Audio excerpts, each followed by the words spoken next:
बिस्मिल्लाहिर्रहमानिर्रहीम। Welcome to object oriented programming. और आज का हमारा जो टॉपिक है वो इनकैप्सुलेशन के बारे में है कि इनकैप्सुलेशन क्या चीज़ होती है, कैसे अचीव करते हैं, इसके क्या बेनिफिट्स हैं। तो ये सारी चीज़ें आज हम करेंगे। तो इसको करने से पहले मैं आपको बता दूं कि हम ऑब्जेक्ट ओरिएंटेड प्रोग्रामिंग पढ़ रहे हैं। तो ऑब्जेक्ट ओरिएंटेड प्रोग्रामिंग के बेसिकली चार मेन कॉन्सेप्ट्स हैं, जिनको आप किसी भी लैंग्वेज के अंदर जो ऑब्जेक्ट ओरिएंटेड सपोर्ट कर रही है तो उसका मतलब है कि वो इन चार कॉन्सेप्ट्स को सपोर्ट कर रही होती है। तो वो कॉन्सेप्ट्स हैं आपके कौन कौन से? एक है इनकैप्सुलेशन, ठीक है। दूसरा आपका कॉन्सेप्ट है एब्स्ट्रैक्शन के बारे में कि एब्स्ट्रैक्शन क्या चीज़ होती है। तीसरा आपका इसमें कॉन्सेप्ट आ जाता है इनहेरिटेंस के बारे में कि इनहेरिटेंस क्या है। और चौथा आपका कॉन्सेप्ट आ जाता है इसमें पॉलीमॉर्फिज्म के बारे में। ये चार आपके ऑब्जेक्ट ओरिएंटेड प्रोग्रामिंग के बेसिक कॉन्सेप्ट्स हैं। और जब भी आप ये बात करते हैं कि आपको ऑब्जेक्ट ओरिएंटेड प्रोग्रामिंग सीखनी है तो इट्स मीन कि आपने बेसिकली इन चार कॉन्सेप्ट को मास्टर्स करना है, इनके ऊपर अपनी ग्रिप पूरी करनी है। और तो आप जो है ना ऑब्जेक्ट ओरिएंटेड प्रोग्रामिंग को समझ जाएंगे कि ये ऑब्जेक्ट ओरिएंटेड प्रोग्रामिंग क्या होती है। तो आज जो हमारा कॉन्सेप्ट हम पढ़ने जा रहे हैं, उसको सीखने जा रहे हैं, वो कौन सा है? इनकैप्सुलेशन के बारे में है कि इनकैप्सुलेशन क्या चीज़ होती है, इसके क्या बेनिफिट्स हैं, अगर ये ना हो तो क्या नुकसान है आपको, और अगर ये है तो इससे हम क्या बेनिफिट्स उठा सकते हैं। तो आइए हम इसको स्टार्ट करते हैं। तो इनकैप्सुलेशन अगर मैं इसकी डेफिनेशन करूं, फॉर्मली अगर डिफाइन करना चाहूँ इसको, तो वो क्या है?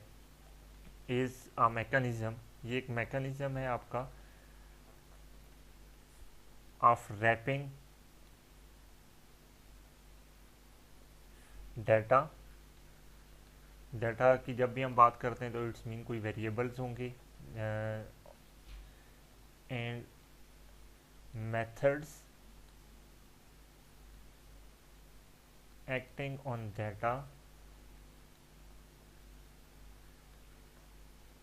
in a single unit। ठीक है, यानी इनकैप्सुलेशन क्या है? एक मैकेनिज्म है जिसके अंदर आप डाटा को रैप कर देते हैं, किसके साथ? जो उन मेथड्स के साथ जो उस डाटा के ऊपर कोई काम कर रहे होते हैं। तो इसे आप कहते हैं कि ये आपने इनकैप्सुलेशन कर दी है। ठीक हो गया। अब हम इन चीज़ों को समझने की वन बाय वन कोशिश करते हैं कि डाटा से क्या मुराद है। डाटा से मुराद हमारी जो क्लास वगैरह जो भी हम बनाते हैं उसके अंदर जो वेरिएबल्स आप डिक्लेयर करते हैं, इंस्टांस वेरिएबल या क्लास वेरिएबल, उन्हें आप वो आपके लिए आपका डाटा है। मतलब क्योंकि आपने क्लास से ऑब्जेक्ट्स बनाने हैं और किसी भी ऑब्जेक्ट का डाटा आप किस चीज़ में स्टोर करते हैं कि उसके अंदर जो आपने इंस्टांस वेरिएबल्स बनाए होते हैं उनके अंदर स्टोर करते हैं। और उसके अलावा जो क्लास वेरिएबल्स हैं उनके अंदर जो शेयर्ड होते हैं ऑब्जेक्ट्स के दरमियान उनके अंदर स्टोर करते हैं। तो डाटा की से जब भी हम बात करेंगे या वेरिएबल से मुराद क्या है, इनकैप्सुलेशन कौन से डाटा और उसके फंक्शंस को हाई रैप करने के लिए, तो वो कौन से आपके इंस्टांस वेरिएबल्स हैं या क्लास वेरिएबल। यानी अगर फ़र्ज़ किया कोई भी आपकी क्लास थी पब्लिक क्लास स्टूडेंट, तो स्टूडेंट का डाटा आपके पास क्या होता है? स्टूडेंट का डाटा आपके पास है जी, एक नेम होता है, फ़र्ज़ किया, और भी बहुत सारा डाटा हो सकता है, नेम है जी और एक कोई रजिस्ट्रेशन नंबर है उसका। तो ये स्टूडेंट का डाटा है। अब इस डाटा को आपने क्या करना है कि रैप करना है किसके साथ? उन फंक्शंस के साथ जो सिर्फ इन डाटास के ऊपर पर्टिकुलरली काम करने के लिए असाइन किए गए हैं। और वो फंक्शंस क्या हैं? और उसको करने से भी पहले हमें ऑब्जेक्ट के स्ट्रक्चर्स को थोड़ा सा समझने की ज़रूरत है, जो हमने लास्ट एग्जांपल्स की थी, जो लास्ट वाले टॉपिक्स थे उनके अंदर हमने इस चीज़ को देखा था कि जो एक्सेस स्पेसिफायर्स हैं वो कैसे काम करते हैं और उनके यूज़ करने का हमें बेनिफिट क्या है। तो अभी देखें आपके पास कोई भी ऑब्जेक्ट है, जिस तरह आपने ये स्टूडेंट क्लास बना ली, तो स्टूडेंट क्लास का आपने एक ऑब्जेक्ट बनाया student S1 is equal to new student करके। तो ये आपने एक ऑब्जेक्ट बना दिया स्टूडेंट क्लास का। इसी तरह आपने एक और ऑब्जेक्ट बनाया जी student S2 is equal to new student करके। तो अब मेमोरी के अंदर क्या है, जो हीप मेमोरी है उसके अंदर आपने एक्चुअल में दो ऑब्जेक्ट्स बना दिए हैं। और इन ऑब्जेक्ट्स के अंदर क्या है, एक के अंदर नेम स्टोर है और दूसरे में रजिस्ट्रेशन नंबर है। और उसके अलावा अगर कोई यहाँ पे फंक्शन आपने बनाए हुए हैं, जिस तरह डिस्प्ले फंक्शन हम यूजुअली बना देते होते हैं, या कोई और फंक्शन आपने बनाया है, तो ये आपके S1 के अंदर डाटा पड़ा है। सेम इसी तरह यहाँ पे आपका S2 के अंदर डाटा पड़ा हुआ होगा, वो भी सेम बिल्कुल ऐसा ही ऑब्जेक्ट होगा। यहाँ इसकी एक फील्ड में नेम स्टोर होगा, कोई रजिस्ट्रेशन नंबर को इसी तरह से इसका स्टोर होगा, वो जो फंक्शन था वो भी इसी तरह से इसके साथ एसोसिएट होगा। तो ये दो आपके ऑब्जेक्ट्स बन जाते हैं हीप मेमोरी के अंदर। अभी आप देखें कि क्या आप इसको डायरेक्टली एक्सेस कर सकते हैं। अगर आप S1 डॉट नेम करें और इसे कोई वैल्यू देना चाहें तो क्या आप दे सकते हैं इसको ये वैल्यू? तो जी बिल्कुल दे सकते हैं। क्यों? क्योंकि आपने देखा था कि यहाँ पे हमने ये जो नेम था ये स्ट्रिंग टाइप का, इसके अंदर हमने कोई भी ऐसी चीज़ नहीं की थी, मतलब इसको पब्लिक डिफ़ॉल्ट प्रोटेक्टेड या प्राइवेट में से हमने इसको डिफ़ॉल्ट ही रहने दिया था। और आपको पता है कि डिफ़ॉल्ट के साथ उसकी एक्सेस विद इन पैकेज होती है। तो हम अभी जो बात कर रहे हैं वो विद इन पैकेज ही कर रहे हैं कि आपने पैकेज के अंदर ही एक और क्लास कोई बना ली है, तो अगर आप उसके डाटा को एक्सेस करना चाह रहे हैं तो क्या वो एक्सेस हो जाएगा? वो डायरेक्टली एक्सेस हो जाएगा। हम नहीं चाहते कि किसी भी ऑब्जेक्ट का डाटा बाहर से कोई भी आके डायरेक्टली एक्सेस कर ले। क्यों? देखें, ये इसका पर्सनल डाटा है, इसका प्राइवेट डाटा है ये, और ये इसका प्राइवेट डाटा है। हो सकता है कि यहाँ पे नाम हो अली, यहाँ पे नाम हो कासिम, तो ये इन दोनों का नेम अपना अपना है। यहाँ पे इसका रजिस्ट्रेशन नंबर है 101, इसका रजिस्ट्रेशन नंबर है 104। लेकिन अब इस ऑब्जेक्ट का डाटा अगर बाहर हर पूरी दुनिया को विजिबल हो तो ये सिक्योरिटी इशू है कि आपका जितना भी डाटा है वो आपकी बाहर से कोई भी ऑब्जेक्ट, बाहर से कोई भी एंटिटी जो है ना उसको अगर एक्सेस कर दे तो वो इसको मॉडिफाई कर सकती है। आपने तो कासिम स्टोर किया था, उसने मॉडिफाई करके इसको आसिम बना दिया, तो ये तो वह उसका डाटा ही चेंज हो गया, प्रॉपर्टी उसकी चेंज हो गई है। तो हम कभी भी नहीं चाहते कि हमारा कोई भी डाटा है वो बाहर से उसे कोई भी आके एक्सेस कर सके। तो आपको पता है अगर मैं इनके साथ ये जो वेरिएबल्स थे इनके साथ पब्लिक का एक्सेस स्पेसिफायर यूज़ करता हूँ तो ये डाटा तो बाहर हर जगह से एक्सेसिबल है। मतलब उस पूरे प्रोग्राम में कोई भी क्लास होगी तो वो इसको एक्सेस कर लेगी। अगर मैं इसको डिफ़ॉल्ट कर देता हूँ तो फिर ये विद इन पैकेज जितनी भी क्लासेज होंगी उनके लिए स्टिल विजिबल है। अगर मैं इसको प्रोटेक्टेड कर सक देता हूँ तो ये with in packages, with in package भी विजिबल है, और अक्रॉस पैकेजेस जो इसकी चाइल्ड क्लास होगी उसमें भी विजिबल है। तो सिर्फ एक आइडेंटिफायर आपके पास बच जाता है जिसको आप यूज़ करके इसको सिक्योर कर सकते हैं, और वो है प्राइवेट। कि अगर आप प्राइवेट कर दें तो इसका डाटा सिर्फ इसी क्लास के अंदर अंदर तक विजिबल होगा, इससे बाहर की कोई एंटिटी भी इसको देख नहीं सकती। इसी तरह अगर आपने इसको प्राइवेट किया हुआ है तो इसका डाटा भी विद इन क्लास विजिबल होगा और इससे बाहर से कोई भी चीज़ एक्सेस नहीं कर सकती। तो आपका डाटा आपने एक्चुअल में हाइड कर लिया है। लेकिन अब यहाँ पे क्वेश्चन ये आ गया है कि भाई डाटा अगर हम हाइड कर देंगे तो अगर हमने इसको मॉडिफाई करना हो, क्योंकि लाजमी तो नहीं है कि आपके ऑब्जेक्ट्स की जो प्रॉपर्टीज़ हैं ये उसके पूरी लाइफ के दौरान सेम ही रहेंगी, आप किस टाइम पे इनको मॉडिफाई भी करना चाहते हैं, तो फिर इनको एक्सेस कैसे किया जाए? तो उसके लिए आप क्या करते हैं कि इस डाटा को मॉडिफाई करने के लिए यहाँ पे कुछ एडिशनल मेथड्स बना देते हैं। जहाँ पे जिस तरह एक डिस्प्ले का फंक्शन ऑलरेडी बना हुआ था, यहाँ पे आप कुछ एडिशनल फंक्शंस बना देते हैं जिनके थ्रू आप इस डाटा को एक्सेस कर सकते हैं। क्योंकि आपको पता है कि विद इन क्लास जो है ना प्राइवेट विजिबल होता है, तो विद इन क्लास जो भी फंक्शन आप बनाएंगे उसके लिए ये डाटा विजिबल होगा। तो आप यहाँ पे फंक्शंस बना देते हैं, उनके थ्रू इस डाटा को विजिबल करते हैं। और उसका फ़ायदा क्या होता है आपको, ये फंक्शन बना के इस डाटा को विजिबल करने का, ये मैं आपको बताता हूँ।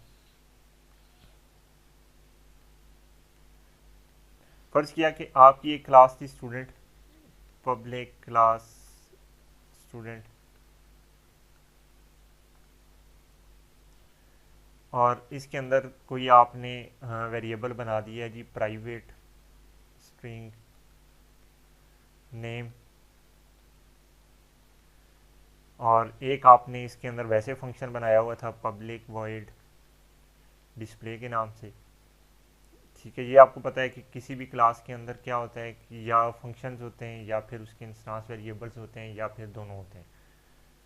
अभी आपने इसको प्राइवेट कर दिया, तो अगर आप इस क्लास का कोई ऑब्जेक्ट बनाते हैं किसी और जगह पे, मतलब आप लिखते हैं जी ये एक और क्लास है आपकी पब्लिक क्लास टेस्ट, बेशक सेम पैकेज के अंदर है, और इसके अंदर आप एक मेन मेथड बना देते हैं, public static void main string arguments. इस फंक्शन के अंदर आप जो है ना एक ऑब्जेक्ट बनाते हैं स्टूडेंट का, student s1 is equal to new student.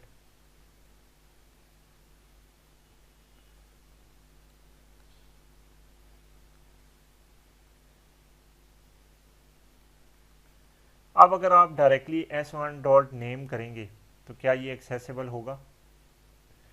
तो आपको यहाँ पे कंपाइलर एरर दे देगा कि भाई आपका नेम चूंकि प्राइवेट है तो आप इसको डायरेक्टली एक्सेस नहीं कर सकते। ठीक है, तो अब आपका डाटा जो है ना सिक्योर है कि आप किसी दूसरी क्लास से किसी भी जगह से आप इसको डायरेक्टली एक्सेस नहीं कर सकते। लेकिन अभी देखें इसके अंदर डिफ़ॉल्ट वैल्यू नल स्टोर हुई हुई है, कोई नाम स्टोर नहीं है। तो आप चाहते हैं कि भाई इसको हम किसी तरीके से इसका नाम तो सेट करवा दें, तो उसके लिए आप क्या करते हैं, एक एडिशनल फंक्शन डिफाइन करते हैं इस क्लास के अंदर। वो क्या होगा, पब्लिक वॉइड सेट नेम के नाम से, कि ये फंक्शन हम यूज़ कर रहे हैं नेम को सेट करने के लिए, और इसे हम जो भी स्ट्रिंग देंगे इनपुट के ऊपर, इस स्ट्रिंग को आपने इस नेम के अंदर स्टोर करवा देना है। तो आप क्या लिखेंगे, this dot name is equal to a, कि जो भी इनपुट पे स्ट्रिंग मिले उसको नेम के अंदर स्टोर कर दो। तो अब अगर हमने इसको नेम की वैल्यू देनी है तो आप क्या करेंगे, s1 डॉट सेट नेम। आप सेट नेम आपका फंक्शन था तो इसे आप यहाँ से नेम दे दें जो भी आपने नेम स्टोर करवाना है। तो अब आपने क्या किया कि यहाँ से इनपुट किया आपने, जो भी नेम था कासिम यहाँ पे इनपुट किया और वो कासिम उठा के नेम के अंदर स्टोर करवा दिया। तो अब आप डिस्प्ले के अंदर जिस टाइम पे नेम को विजिबल करेंगे, system dot out dot print L N करके, system dot out dot print L N, यहाँ पे आप कह दें कि नेम, तो अब आपको स्क्रीन के ऊपर आउटपुट के ऊपर कासिम लिखा हुआ नज़र आ जाएगा। अभी देखें कि अब आपका जो डाटा था ये सिक्योर था, आप इसको बाहर से एक्सेस नहीं कर सकते थे। अगर आप सिर्फ सेट वाले फंक्शन बनाएं, ठीक है, आपने सिर्फ सेट वाले फंक्शन बनाए, तो अब आपका डाटा सिर्फ आप बाहर से इन करवा सकते हैं, आप इसे आउट नहीं करवा सकते अभी भी। तो आप इसे क्या अचीव कर सकते हैं कि राइट ओनली फंक्शनैलिटी जो है ना, आप ऐसा ऑब्जेक्ट बना सकते हैं कि जिसका डाटा आप सिर्फ राइट ओनली कर लें, कि सेट वाले फंक्शंस के थ्रू आपने क्या किया कि सिर्फ डाटा उसमें राइट करवा दिया। और अगर आप चाहते हैं कि सिर्फ इसका डाटा हम वापस देखना चाह रहे हैं, तो उसके लिए आपको क्या करना पड़ेगा, एक और फंक्शन बनाना पड़ेगा पब्लिक, जिस तरह ये डिस्प्ले था उसी तरह से आप कोई और फंक्शन बना दें, पब्लिक स्ट्रिंग गेट नेम, और इसके अंदर आप कर दें रिटर्न नेम। ठीक है, तो आप नेम के अंदर जो कुछ भी स्टोर होगा था, जब भी ये एक फंक्शन कॉल होगा तो ये नेम के अंदर जो भी डाटा स्टोर था ये उठा के तो आपको वापस भेज देगा। तो अब आप क्या करेंगे, s1 डॉट गेट नेम, तो आपको वापस रिटर्न हो जाएगा, जो भी नेम इसके अंदर स्टोर था वो आपको वापस रिटर्न मिल जाएगा। तो अब देखें कि आपका डाटा क्या था या वेरिएबल क्या था, नेम का, ये आपका डाटा था। इसको एक्सेस करने के लिए, वापस आउटपुट पे देखने के लिए आपने गेट वाला फंक्शन यूज़ किया, और इसमें डाटा इन करने के लिए आपने सेट वाला फंक्शन यूज़ किया। तो अब आपने इस डाटा के अंदर कुछ भी इन करवाना है या उसे आउट करवाना है, तो उसके लिए आपने मैकेनिज्म डिफाइन कर दिए यहाँ पे, एक को आपने सेट नेम का और एक को आपने गेट नेम का। तो इस पूरे मैकेनिज्म को आप कहते हैं कि ये जो आपने नेम को हाइड कर दिए और दो फंक्शंस प्रोवाइड कर दिए हैं जिनके थ्रू आप इस नेम को एक्सेस कर सकते हैं, तो आप कहते हैं कि ये आपने क्या किया है, इस डाटा को इनकैप्सुलेट कर दिया है। यानी ये डाटा और उसके ऊपर एक्ट होने वाले जो फंक्शंस थे आपने इनको एक सिंगल जगह के ऊपर इकट्ठा कर दिया है, तो आप कहते हैं ये आपने क्या किया है, इनकैप्सुलेशन। और ये आपकी इनकैप्सुलेशन का बेनिफिट आपको तब भी है कि डाटा आपका प्राइवेट होगा, फंक्शंस आप इनको पब्लिक कर सकते हैं, डिफ़ॉल्ट प्रोटेक्टेड, मतलब जो भी करना चाहते हैं, प्राइवेट फंक्शंस नहीं करेंगे, क्योंकि अगर फंक्शन भी प्राइवेट कर देंगे तो वो with in class he accessible होंगे, क्लास से बाहर आप इनको एक्सेस नहीं कर सकते। लेकिन फंक्शंस अगर आप पब्लिक, डिफ़ॉल्ट या प्रोटेक्टेड करते हैं तो आप उन्हें विद इन पैकेज या अक्रॉस दी पैकेजेस कहीं से एक्सेस करके इस डाटा को सेट या गेट कर सकते हैं। तो आप अचीव कैसे कर रहे हैं इनकैप्सुलेशन को कि आपने डाटा को प्राइवेट किया और सेट और गेट के फंक्शंस प्रोवाइड कर दिए उस डाटा को वापस मॉडिफाई करने के लिए। तो ये आपने इनकैप्सुलेशन अचीव कर ली इस तरीके से। और इसको प्रैक्टिकली अगर आप करना चाहेंगे तो मैं आपको करके दिखा देता हूँ।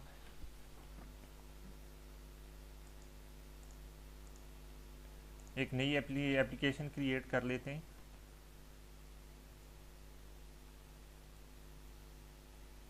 इनकैप्सुलेशन के नाम से क्लाइंट ही रहने देते हैं इसमें। और अभी देखें इसके अंदर मैं क्या करता हूँ कि एक नई क्लास बना लेता हूँ स्टूडेंट की।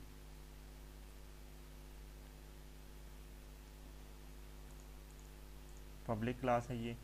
और सेम पैकेज के अंदर एक नई क्लास बना लेता हूँ टेस्ट की, जिसके अंदर मेन मेथड होगा टेस्ट स्टूडेंट और इसके अंदर आपका मेन मेथड है।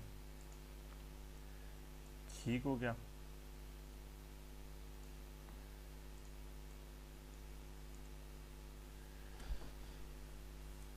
आप देखें स्टूडेंट के अंदर हमने डाटा डालना है और अगर हम इसको प्राइवेट नहीं करते हैं, डिफ़ॉल्ट या पैकेज प्रोटेक्टेड करते हैं स्ट्रिंग नेम, और इसके बाद हम यहाँ पे कोई डिस्प्ले या कोई भी मतलब फंक्शन एक बना देते हैं स्टूडेंट का पब्लिक वाइड डिस्प्ले के नाम से। और इस फंक्शन में हम कुछ डिटेल्स कर देते हैं print system dot out dot print L N the name of the student is, और कंकैटिनेट कर देते हैं नेम के अंदर जो कुछ भी स्टोर है वो आपको स्क्रीन पर डिस्प्ले करवा दे। अभी देखें ये आपका नेम डिफ़ॉल्ट एक्सेस थी इसकी और आपने एक डिस्प्ले फंक्शन नॉर्मली बनाया हुआ था। तो आप क्या करते हैं नॉर्मली सर्कमस्टांसेस में कि स्टूडेंट का एक ऑब्जेक्ट बनाएंगे s1 equal to new student. उसके बाद जिस टाइम पे आप s1 डॉट नेम करेंगे तो आप इस नेम को एक्चुअल में डायरेक्टली एक्सेस करके कोई वैल्यू प्रोवाइड कर रहे हैं। तो जिस तरह आपने यहाँ पे इसको डायरेक्टली एक्सेस करके मॉडिफाई कर दिया, मे भी किसी जगह पे कोई प्रोग्राम या कोई ऐसा आपका बग आ जाए प्रोग्राम के अंदर, या कोई आपके हैकर्स होते हैं जिस तरह वो डाटा आपका चोरी कर रहे होते हैं, तो वो डायरेक्टली वेरिएबल को एक्सेस करके उसमें से आपका डाटा निकाल लेंगे, तो आपकी सिक्योरिटी ख़त्म हो जाती है। ठीक है। अब आप s1 डॉट डिस्प्ले करेंगे तो आप प्रोग्राम को रन करेंगे तो जो आपने डाटा स्टोर करवाया था वो आपको स्क्रीन के ऊपर नज़र आ जाएगा।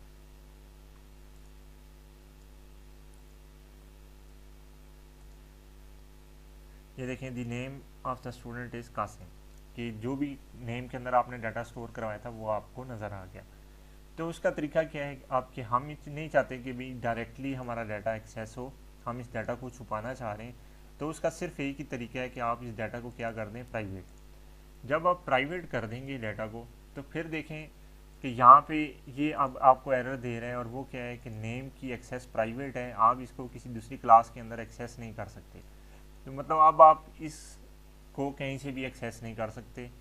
तो अब अगर आप इसको डिस्प्ले करके देखते हैं तो आपको जो डिफ़ॉल्ट वैल्यू उसमें स्टोर थी वो क्या है, नल, वो आपको स्क्रीन पे नज़र आ रही है, क्योंकि आपने कोई भी नेम के अंदर डाटा स्टोर ही नहीं करवाया।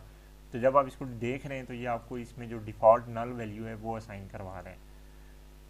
अब आप चाहते हैं कि इस डाटा को आप किसी तरीके से मॉडिफाई करें, लेकिन आपने तो इसको प्राइवेट किया हुआ है। तो उसको मॉडिफाई करने का तरीका क्या है कि आप क्या करें कि पब्लिक फंक्शन बना दें, पब्लिक वॉइड सेट नेम, और इसे आप कहें कि मैं आपको जो भी इनपुट भी दे रहा हूँ डाटा, वो आपने क्या करना है, this dot name is equal to a, कि जो भी आपको इनपुट पे डाटा मिला है वो आपने इस नेम के अंदर स्टोर करवा देना है। तो अब आपने ऑब्जेक्ट बनाया, उसके बाद आप सेट नेम का फंक्शन कॉल करेंगे और इसे जो भी इनपुट देनी है वो दे देंगे। अब आप डिस्प्ले करवाएंगे तो ये उसके अंदर जो आपने इनपुट स्टोर करवाई थी वो आपको स्क्रीन के ऊपर प्रिंट करवा देगा। तो ये देखें the name of the student is Qasim, तो ये आपने इसके अंदर जो भी इंफॉर्मेशन स्टोर करवाई थी वो प्रिंट करवा दी। अभी आप चाह रहे हैं कि इस डाटा जो आपने यहाँ से तो आपने इनपुट करवा दिया कि जो भी डाटा आपने इन करवाना है वो यहाँ पे स्टोर करवा दिया। अब आप चाहते हैं कि जो भी इसके अंदर स्टोर डाटा है वो वापस आपको मिल जाए, तो आप क्या करेंगे, पब्लिक जिस टाइप का डाटा है उस टाइप की रिटर्न टाइप फंक्शन की लिखेंगे, वो क्या है, स्ट्रिंग और गेट नेम। और यहाँ इसके अंदर क्या कर देंगे आप, रिटर्न जो भी आपका वेरिएबल का नाम है उसका नाम अगर वो लिख दें, या फिर आप दिस डॉट नेम करके लिख दें तो भी ठीक है। कोई से फ़र्क नहीं पड़ता। दिस का मतलब क्या है कि जो इंस्टांस वेरिएबल है वो वाला। तो अब आप क्या कर सकते हैं कि अब आप डिस्प्ले के अंदर, डिस्प्ले तो नॉर्मली आपका कर ही रहा है, आप system dot out dot print L उसके अंदर s1 डॉट गेट नेम करके भी इसको देख सकते हैं। तो क्या s1 डॉट गेट नेम जब भी कॉल होगा तो नेम के अंदर जो डाटा स्टोर था वो यहाँ पे आ जाएगा और system dot out dot print L के थ्रू आपको स्क्रीन के ऊपर नज़र आ जाएगा। तो ये देखें, आपको डाटा जो भी स्टोर था वो कासिम के नाम से वो आपको स्क्रीन के ऊपर नज़र आ गया। तो ये टुगेदर ये सारी चीज़ें मिल के क्या कर रही हैं, इनकैप्सुलेशन, कि आपने डाटा को हाइड किया और पब्लिक फंक्शंस के थ्रू अब आप डाटा को एक्सेस कर रहे हैं। तो इस मैकेनिज़्म को क्या कहते हैं आप, इनकैप्सुलेशन। इनकैप्सुलेशन का फ़ायदा क्या है, आप इस डाटा को रीड ओनली बना सकते हैं। रीड ओनली बनाने के लिए आपको क्या है कि जस्ट गेट मेथड एक प्रोवाइड कर देना है, सेट आपने नहीं करना, जस्ट गेट मेथड प्रोवाइड कर देना है। तो अब आपका ये डाटा रीड ओनली है, सिर्फ कि क्लास के अंदर जो भी डाटा आपने स्टोर करवाया हुआ था सिर्फ वो ही देख सकते हैं, आप इसे कोई डाटा इनपुट नहीं करवा सकते। अगर आप चाहते हैं कि आपने इसको राइट ओनली बनाना है तो अब आपने सेट वाला फंक्शन रखना है, रीड गेट वाला फंक्शन हटा देना है। तो अब आपका ये डाटा जो है ये राइट ओनली क्लास का बन गया, ठीक है। अब आप इसको सिर्फ इनपुट कर सकते हैं, वापस देख नहीं सकते, ठीक है। ये आपका राइट ओनली हो गया। और अगर आप इन दोनों को कर देते हैं यहाँ पे सेट और गेट को, तो ये अब आपने इसकी एक्सेस को थ्रू मेथड्स कर दिए है, ठीक है। तो ये जो सारा मैकेनिज़्म है जिसमें आप किसी भी वेरिएबल को प्राइवेट करते हैं और उसको एक्सेस करने के लिए पब्लिक सेट और गेट के मेथड प्रोवाइड कर देते हैं, तो इस मैकेनिज़्म को आप कहते हैं इनकैप्सुलेशन। सेम इसी तरह आपके जितने भी वेरिएबल्स हैं उनके लिए आप सेम यही काम करते हैं। फर्ज किया कोई और वेरिएबल है प्राइवेट इंट रजिस्ट्रेशन नंबर के नाम से, तो अब आपने क्या करना है, इसके लिए भी पब्लिक फंक्शंस प्रोवाइड करने हैं, public void set registration number और इंट रजिस्ट्रेशन आप जो भी इनपुट पे करवा रहे हैं और उसे आपने कहाँ स्टोर करवा देना है, इस रजिस्ट्रेशन नंबर में this dot registration number is equal to input पे जो भी आया डाटा। और इसी तरह आपने पब्लिक क्योंकि आपने रजिस्ट्रेशन नंबर की डाटा टाइप बतानी है, इंट गेट रजिस्ट्रेशन नंबर,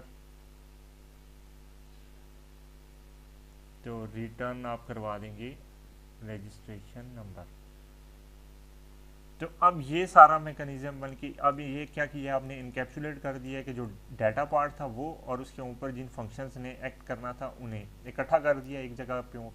तो अब आपने ये क्या किया, इनकैप्सुलेट कर दिया है आपका जो डाटा फील्ड था रजिस्ट्रेशन नंबर, इसको आपने इनकैप्सुलेट कर दिया, यहाँ पे आपने नेम को इनकैप्सुलेट कर दिया। तो ये चीज़ चक्कर आपका चलता रहता है और यूजुअली ये आपको नेटबीन्स के अंदर भी प्रोवाइडेड होता है कि आप इसको ऑटोमेटिकली इनकैप्सुलेट भी कर लें। जैसे कि आप कोई लिख दें प्राइवेट स्ट्रिंग नेम और इसी तरह प्राइवेट इंट रजिस्ट्रेशन नंबर, और उसके बाद आप चाह रहे हैं कि भाई मैंने इसको इनकैप्सुलेट करना है, तो यहाँ पे आपके पास ऑलरेडी इन्होंने कुछ फंक्शंस दिए हुए होते हैं। जिस तरह यहाँ पे मेरे पास जनरेट एक्सेसर का है कि मैंने स्टूडेंट को और रजिस्ट्रेशन नंबर को ये क्या करना है, प्राइवेट करना है, तो मैंने इनको सिलेक्ट करके ओके कर दिया। तो ये देखें ये सेट गेट के फंक्शन इसने ऑटोमेटिकली बना दिए हर एक के लिए, हर एक डाटा फील्ड के लिए सेट और गेट के फंक्शन बना दिए। तो इसे आपने क्या कहते हैं कि ये आपने क्या किया, इस जो भी डाटा था इसको इनकैप्सुलेट कर दिया। इसके अलावा जो भी फंक्शन आपके लिए बनते हैं क्लास के अंदर वो आप बनाते रहेंगे। जिस तरह कोई डिस्प्ले का फंक्शन है, अगर आपकी रिक्वायरमेंट है तो कोई इसी तरह आप सम का फंक्शन जिस तरह बनाते हैं पब्लिक वॉइड सम, मतलब ये जो बाकी क्लास के फंक्शंस हैं वो अपनी जगह पे रहेंगे, उनका कोई इशू नहीं है इसके अंदर।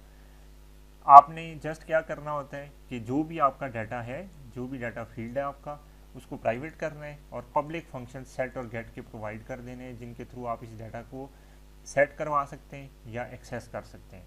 और ये जो सेट और गेट है इसका दूसरा नाम क्या है, एक्सेसर और म्यूटेटर।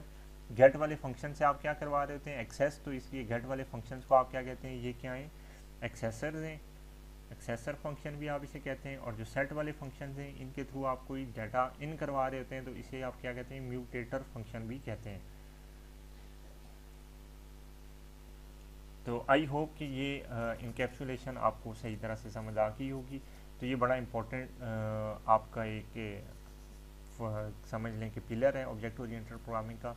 तो इसको आपने प्रैक्टिस करना है सही तरीके से, ताकि आपकी इसके ऊपर ग्रिप ज़्यादा मजबूत हो सके।